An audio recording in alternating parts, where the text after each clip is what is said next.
Good afternoon, ladies and gentlemen. I am your host, D-Nag, and welcome to the D&N Show. Today I want to talk about a couple things, sports related. As last week, my week 7 picks went to a total of 5-7. I couldn't get it. Some of the games I couldn't get it done. So that's all right. I mean, I don't remember which game it was that I lost. It was the Cowboys and Chargers game. That's what it was. Out of the last 6 games, the Cowboys and Chargers, I didn't get it done because I didn't get that one right because I chose the Chargers to win. Unfortunately, the Cowboys won. So I went a total of 5-7 last week. I think I went a total of 8-5. No.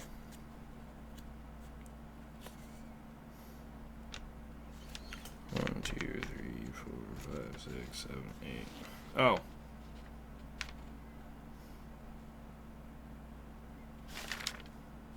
No, week 6 I went 8-5.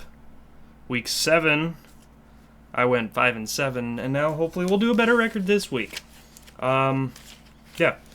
So today, with the Chargers and the Chargers, oh my god, with the Jaguars and the Steelers, I have the Steelers winning this game. Fortunately, how confident I am in that pick is unfortunately not very good. It so far through the game, as of right now, it is basically another Matt Canada offense. Run for short gain, incomplete pass, punt. They have not done anything when it comes to offense so far. They've only scored 3 points. I mean, they've held. Granted, the Steelers' defense has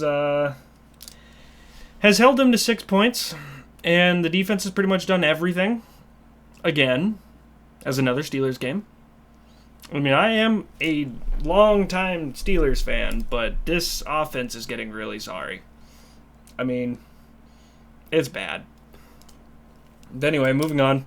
I have the Texans beating the Panthers today. I just don't think the Panthers are just that good this year. I mean, rookie quarterback. He's been doing okay with what he has for the Panthers, but the Texans quarterback is just doing better. So I have the Texans winning. When it comes to the Rams and the Cowboys, I have the Rams winning today. I have the Cowboys winning today. Sorry, you can see right there. I have the Cowboys beating the Rams because the way the Cowboys have been playing, I don't think they're going to lose today against the Rams of all teams. That's just how it is. I have then coming up next, I have the Vikings beating the Panthers today. The Vikings beating the Packers today. Oh my God. I have the Vikings beating the Packers because I just don't think the Green Bay has what it takes against the Vikings this year. The Packers are okay, but they're not great enough, I think. So I think they'll lose today. Next up, I have the Saints beating the Colts. Now this game is just kind of a toss-up, basically a flip of the coin because they have the same record, and honestly, I think they've been playing just about equal as each other. But I think the Colts are going to win today against the Saints. Next, I have the Patriots beating the Dolphins because I really, really don't think the Patriots are going to have any chance. I mean, they might have a chance, but they're not going to have as good of a chance as they would usually against the Dolphins of all teams this year. So, yeah. Next, I have the Jets beating the Giants. That one, I don't like either team. I don't care for either team, and neither team's really doing that good, so I'm going to choose the Jets today. Next, I had the Falcons beating the Titans because I don't think the Falcons are good enough against the Titans this year. That's what I think. Browns and the Seahawks. Now, this one's weird because the Seahawks aren't doing too bad this year. But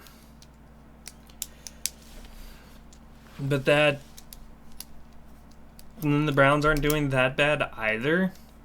But, yeah, I think the Seahawks are going to win today against the Browns. At least that's what I'm hoping, and that's what I'm officially picking. But yeah, I think the Seahawks are going to win today. Now this one, unfortunately, I have the Ravens beating the Cardinals today, but I hope they don't. As a Steelers fan, I hope they don't win today, but yeah. I just don't think Cardinals have a chance. Like I said, I don't think the Cardinals have a shot against the Ravens. I'm hoping they do. Don't get me wrong. I'm hoping the Cardinals have a chance against the Ravens, and I'm hoping they win. But I don't think they will. Next up, I have the Chiefs beating the Broncos today because obviously the Broncos are nowhere near able to beat the Chiefs right now. As much as the Chiefs have been having sloppy victories this year, I don't think they have even remotely a shot. But up next, I have the 49ers beating the Bengals. I think they're going to bounce back today, I'm hoping, and beat the Bengals. Because I think the last couple weeks they've been slided. The 49ers have been sliding, which would really make it worth it to beat the Bengals this week. So I'd have them win. Tonight on Sunday Night Football, the Bears versus the Chargers. I don't really think this is a very good matchup of a Sunday Night Football game, but I'm going to have the Chargers beat the Bears today because the Bears are just not good. And then tomorrow night on Monday Night Football, the Raiders versus the Lions. I'm going to have the Lions beating the Raiders because I just think the Lions are a better team. Overall, the Lions are just solid. And one I did miss is Philly versus Washington. And I'm going to have I have Philly winning. I didn't go over that.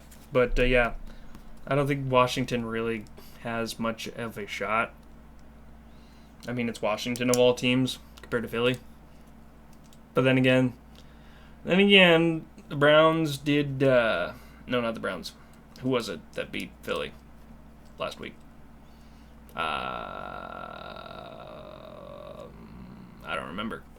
But yeah, but it wasn't a team that I really saw beating them. So, yeah. The Eagles. It was the Jets. Oh yeah, they beat him. Yeah, they beat him last week. Yeah, it was the Eagles versus the Jets, and the Jets beat the Eagles, but then the 49ers also lost, I believe. Yeah, the Browns beat the 49ers. So hopefully they win. Hopefully the Eagles win, but we'll see. So that's all my picks for today. I'm hoping that they do good. Hoping we get a better record than last week at 5-7. So, moving on, there's another couple things that I want to talk about when it comes to sports. So, the last couple weeks, I think that Brock Purdy has been showing exactly what he is without his best wide receiver. When they put the ball in his hands, when the defense only lets them put the ball in Brock Purdy's hands, he's not that great of a quarterback that people think. He is just a system quarterback. And this is going back and talking about when he lost to the Browns. Yeah. When I think he's a system quarterback. I mean, that's all he is. He's good. He's okay, but I think if you put anybody in the 49ers offense at this point, they're not any worse at this point. But that's just what I wanted to go over quick. I honestly think that Brock Purdy is getting... Now, don't get me wrong. He should get credit. I'm not saying he shouldn't get any credit, because he is a good quarterback. But I don't think he's as elite as people say. And especially giving him the captaincy, the first spot, giving him the starter spot, and like, oh my God, this is the best quarterback we're going to have. That's it. I think it was a bad move, giving him the captaincy spot already. But, I mean, he brought him to the NFC Championship, so what can you really do? Also, the next topic I wanted to go over is the Denver Nuggets fans chanting, "Who's your daddy?" towards LeBron and the Lakers in the first NBA game this regular season, the tip-off game. That, to me, is not only the dumbest, but the most questionable move when it comes to Denver fans, not just Denver fans, but NBA fans, that I could possibly think of. Like, not only does Denver have a losing record all time against the Lakers, and Denver has only won their first title. Nikola Jokic handed Denver their first official title in franchise history. So then you look at championships. Denver has won. The Lakers have 17, I believe. Completely one-sided. And not only that, LeBron alone has more championships than an entire franchise.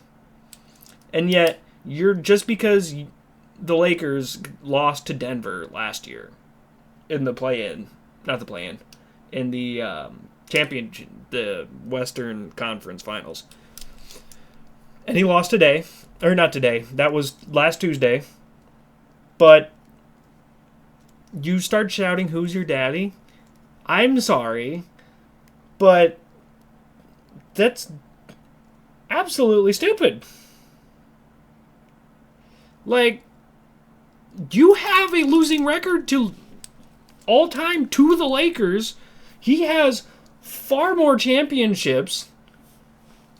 Why? For what? Just because you're raising your banner in front of him, getting the championship rings for Denver. And then you beat him in the tip-off game, and then on top of that, now this year he's finally getting reduced minutes, like he's only playing 30 minutes a game, and AD doesn't show up in the second half of that game. It makes no sense. Like, I just don't get it. And that's where sometimes I think NBA fans need to tone it down a couple notches. Like, I get it. You got your first championship. You have arguably one of the best players in the league. You just enjoy it. You have no reason to be shouting, "Who's your daddy?" to LeBron James. Like, hate him or not, he is one of the greatest players to play the game of basketball in his generation. I'm not saying all time, because I'm not getting into that conversation of whether Michael Jordan's better than LeBron. I think Michael Jordan was the best player in his generation, and I think LeBron is the best player in his.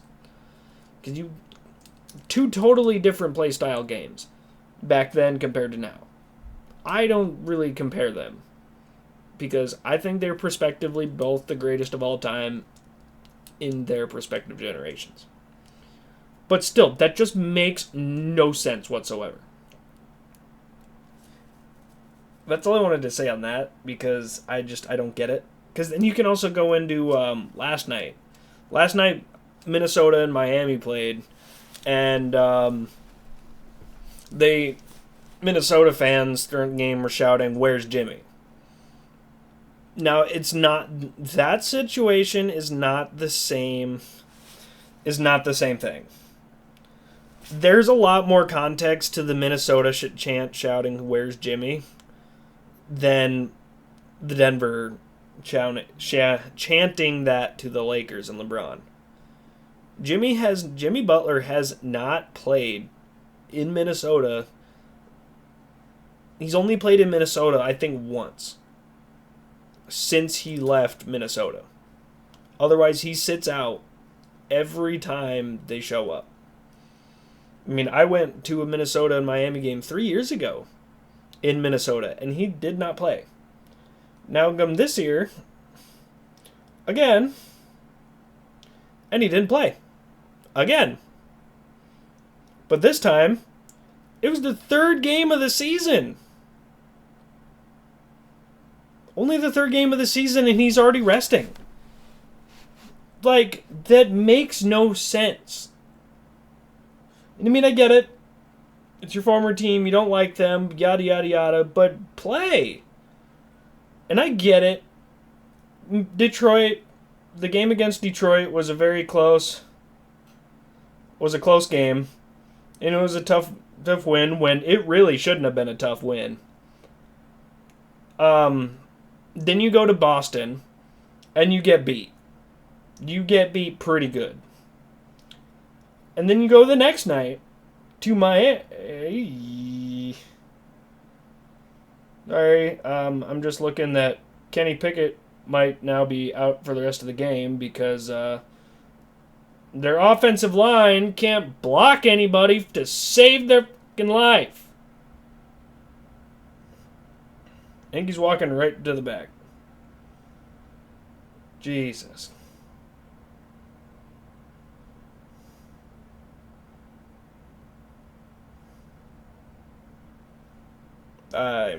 Anyway. But it's the third game of the season. And you throw up a really bad game against Boston, and then you decide to rest. The only player that decided to rest. That was ruled out because of rest. There were 4 other people that were ruled out because of injury. But it was a bad game to watch. I mean, to begin with, it was a good game. It was a 2-point game coming into the second half. They come out and immediately tie it. Then the next 16 minutes after that were a completely different game. Minnesota played really well. I will give Minnesota that. They played really, really well going into the second half. And they just took the lead and just destroyed everything that Miami tried to do and just ran away with it. They did really, really well. Now, I will also give, as much as people don't like Tyler Hero for some reason, and I did not like how many missed shots he had, but I will give him credit where credit is due. Tyler Hero, Kyle Lowry, and Bam Adebayo were the only 3 players to play 40 minutes that night. You have to have somebody when Jimmy Butler is out. You have to have somebody out there that is confident to try and get shots and try to keep things going. Now, he was the leading scorer of the game for Miami specifically. He had 22 points. So I will give credit where he goes and plays 40 minutes in Boston, and then the next night plays another 40 minutes in Minnesota. Now, granted, they could not do anything offensively. I get it. But I will give credit where credit is due, and he did good. I think as much as I hated seeing him just throwing up shot after shot after shot after shot and missing in the fourth quarter, realistically the entire team did that when you think about it. But I will give credit, he is trying to be a good scorer, and he's doing better at it. But I'm hoping to see improvements this year. You know, one thing I also want to say, I would really like to see a closing. Now, it's different when you have Kevin Love out. But honestly, I would really, really like to see a lineup that consists of Bam at the 4 and Thomas Bryant at the 5. And Jimmy Butler, Tyler Hero, and Kyle Lowry. Like, starting-wise, question, but like, somewhere like in game where you have your starting 5 in, swap Kevin Love out for Thomas Bryant. Just put him at the 5, put Bam at the 4, Jimmy at the 3, Tyler Hero, and then Kyle Lowry.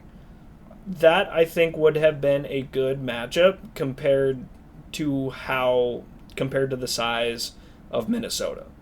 When they start out with Rudy Gobert, Cat, Anthony Edwards, and the other 2 I drawing a blank on who started at the 2 and 3. But unfortunately, Miami just always does not size well compared to what Minnesota is when they face them. Every time they face Minnesota, they lose. For whatever reason, that's just how it is. Mainly because they have such big size compared to Miami. Because they have Karl Anthony Towns now, they have Rudy Gobert, and then they have Naz Reid. Now, Naz Reid played really well, and I think he needed a game like that in the home opener after they gave him his contract. I was talking about that to somebody after the game, and that's what they said. They said that he needed that, and I agree 100%. The Naz Reid played really well that game. He flat out balled out. But hopefully I'd like to see improvements from Miami because they just sucked. The last 2 games they've sucked, and then even against Detroit. Now I get it's early in the season, but they did not play a good game in the fourth quarter against Detroit, losing a 19-point lead and only winning by 1 point against Detroit of all teams. Detroit outside of Cade Cunningham is not a good team. And you let them catch up to a 19-point lead and win by 1 point. That's all you win by is 1 point. Yeah. It's just and it's a weird league so far because like last night Chicago lost and Zach LaVine still put up a 51-point game and still lost. Since they don't have Lonzo Ball, I think that team has problems. Yeah. That's all I need to say. I'm glad I got to see Miami and Minnesota play. But unfortunately, they lost, but it was fun. So, just to update on my Steelers game. Why did you try to run out? Anyway, so I updated my Steelers game. It's a halftime, 9-3. Jacksonville, Kenny Pickett might not come back. It's alright. But anyway, let me know who you think's going to win. Let me know if you watch basketball, let me know what you think about the season so far. And let me know if you're looking questions like whether you think the